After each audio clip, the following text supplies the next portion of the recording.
Hello viewers, welcome back to my channel. আবারও হাজির হলাম তোমাদের সামনে নতুন আর একটি প্র্যাকটিস পার্ট নিয়ে। আশা করি সবাই অনেক ভালো আছো। আজকে তোমাদের সামনে আলোচনা করব class 6 lesson 31 taking a test, পরীক্ষা দেয়া। এ ওয়ানে বলা আছে read the following sentences and write down the instructions that she is likely to give in each situation. নিচের বাক্যগুলো পড়ো এবং প্রতিটি পরিস্থিতিতে সে কী ধরনের নির্দেশনা দিতে পারে তা লেখো। You may use do not or can not if necessary. যদি প্রয়োজন হয় তবে তুমি ডু নট অথবা ক্যান নট ব্যবহার করতে পারো। এ ওয়ানের আনসারে বলা আছে রাইট ডাউন, যার অর্থ হচ্ছে লেখা। টক মানে হচ্ছে কথা বলা। পুট অ্যাওয়ে মানে হচ্ছে সরিয়ে রাখা। রিড মানে হচ্ছে পড়া। কপি মানে হচ্ছে নকল করা। স্টার্ট মানে হচ্ছে শুরু করা। গো মানে হচ্ছে যাওয়া। বি কোয়াইট মানে হচ্ছে চুপ বা শান্ত থাকা। এতে বলা রয়েছে teacher comes into the class and finds the students making a lot of noise. শিক্ষক শ্রেণীতে প্রবেশ করেন এবং ছাত্রছাত্রীদের খুব গোলমাল করতে দেখেন। এর আনসারে বলা আছে be quiet please, do not make any noise. অনুগ্রহ করে চুপ করো, কোনো শব্দ করো না। বিতে বলা আছে teacher sees books and papers on students desk. শিক্ষিকা ছাত্রছাত্রীদের ডেস্কের ওপর বই ও খাতা দেখেন। She tells them put away all books and papers from your desk. তিনি তাদের বলেন তোমাদের ডেস্ক থেকে সব বই ও খাতা সরিয়ে রাখো। সিতে বলা আছে she gives scripts to the students and says write down your name, class, section, roll number, subject and date. তিনি ছাত্রছাত্রীদের উত্তরপত্র দেন এবং বলেন তোমাদের নাম, শ্রেণী, শাখা, রোল নম্বর, বিষয় ও তারিখ লেখো।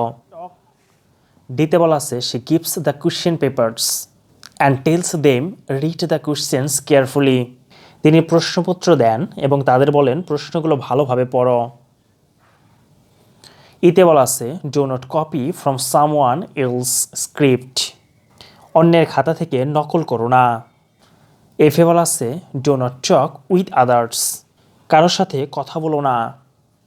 জিতে বলা আছে you can not go out before 1 hour is over.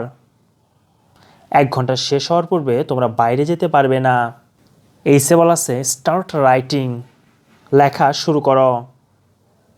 বিতে বলা আছে look at the following science, নিচের নির্দেশনাগুলো দেখো। বিনয়ের আনসার রয়েছে নাম্বার 1-এ বলা আছে the first sign gives us instruction where we can blow a horn or not.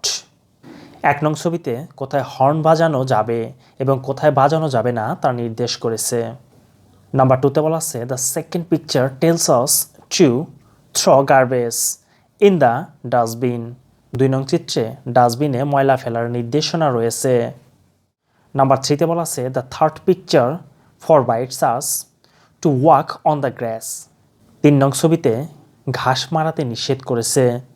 Number 4-এ বলা আছে the fourth picture gives us instruction to pay deposit money to the cash counter। 4 নং চিত্রে cash কাউন্টারে টাকা জমা দেওয়ার নির্দেশ রয়েছে। নাম্বার 5-এ বলা আছে the fifth picture tells us to move slowly near the playground। 5 নং ছবিতে বাচ্চাদের খেলার মাঠের সামনে দিয়ে ধীরে চলার নির্দেশ রয়েছে। B1-এ বলা আছে fill in the blanks in the following sentences to complete the instructions for the above signs। উপরের নির্দেশনাগুলো সম্পূর্ণ করার জন্য নিচের বাক্যগুলোর শূন্যস্থানগুলো পূরণ করো। Use the words in the box, বাক্সের শব্দগুলো ব্যবহার করো। Add, do not if necessary, যদি প্রয়োজন হয় তবে ডু নট যোগ করো।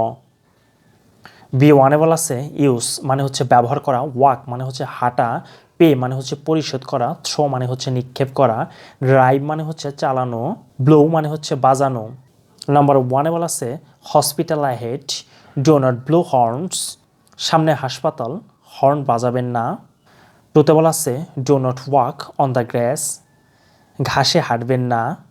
নাম্বার 3-তে বলা আছে do not throw litter in public places. Use the waste bin, খোলা স্থানে যেখানে সেখানে ময়লা ফেলবেন না, ডাস্টবিন ব্যবহার করুন। নাম্বার 4-এ বলা আছে pay for your goods at the cash counter, cash কাউন্টারে আপনার জিনিসপত্রের দাম পরিশোধ করুন। নাম্বার 5 বলছে ড্রাইভ কেয়ারফুলি, সতর্কতার সাথে গাড়ি চালান। চিলড্রেন্স প্লেগ্রাউন্ড অ্যাহেড, সামনে শিশুদের খেলার মাঠ। সো ভিউয়ার্স, আজকে পর্যন্তই। নেক্সট একটি প্র্যাকটিস পার্ট নিয়ে তোমাদের সামনে আবারও হাজির হব। সে পর্যন্ত সবাই ভালো থাকবে, সুস্থ থাকবে। যদি ভিডিওগুলো ভালো লেগে থাকে তাহলে অবশ্যই লাইক, কমেন্ট, শেয়ার এবং সাবস্ক্রাইব করে পাশেই থাকবে। Till then, bye by.